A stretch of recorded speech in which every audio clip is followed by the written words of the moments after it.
வணக்கம் நண்பர்களே. உதயநிதி ஸ்டாலினின் துணை முதல்வர் பதவி பறிப்பு. அதாவது வருகிற 2026 சட்டமன்ற தேர்தலுக்கு இன்னும் 1 மாத காலங்கள் மட்டுமே உள்ளன. தேர்தல் தேதியும் அறிவிக்கப்பட்டுவிட்டது. இந்த நிலைமையில்தான் தொடர்ந்து தேர்தல் விதிமுறைகள் அமலுக்கு வந்துள்ளன. உதயநிதி ஸ்டாலின் மற்றும் ஸ்டாலின் அவர்களின் பதவிகள் பறிக்கப்பட்டுவிட்டது என இந்திய தேர்தல் ஆணையம் தற்போது ஒரு சின்ன அறிவிக்கை ஒன்றை வெளியிட்டுள்ளது.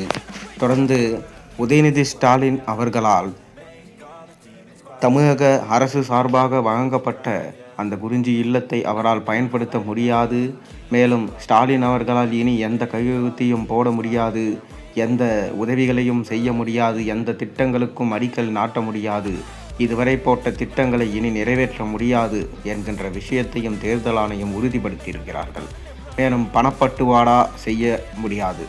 அதாவது பணத்தை ஒரு அமைச்சர் கிட்டத்தட்ட 50 லட்சங்களுக்கு மேல் செலவு செய்தால் அது குற்றம், ஊழல் என்று எடுத்துக்கொள்ளப்படும்.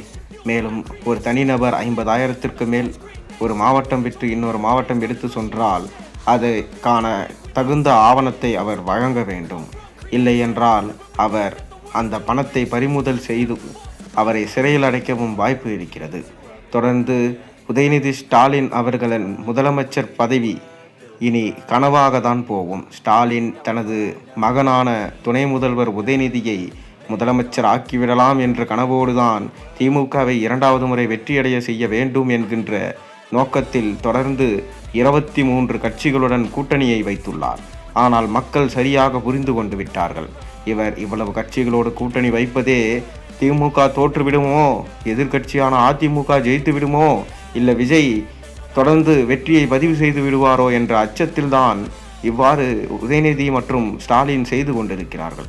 இதனால் மக்கள் தெளிவாக அவர்களுக்கு வாக்குகளை செலுத்த மாட்டோம் என கூறி வருகிறார்கள். இன்னும் கேட்டால் சர்வேவில் திமுக 2ஆம் இடம்தான், முதலிடத்தில் அதிமுக, 3ஆம் இடத்தில் விஜய் தனித்து நிற்கும் போது அவரது வாக்கு வங்கி அதிகமாக உள்ளது. தொடர்ந்து விஜய் வாக்குகளை பிரிப்பார். அது திமுகவின் வாக்குகளை தான் அவர் பிரிக்கப் போகிறார்.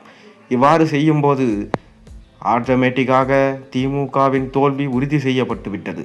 ஒருவேளை திமுக தோற்றுவிட்டால் ஸ்டாலினால் முதலமைச்சராக முடியாது, துணை முதலமைச்சராக உதயநிதி தொடர முடியாது.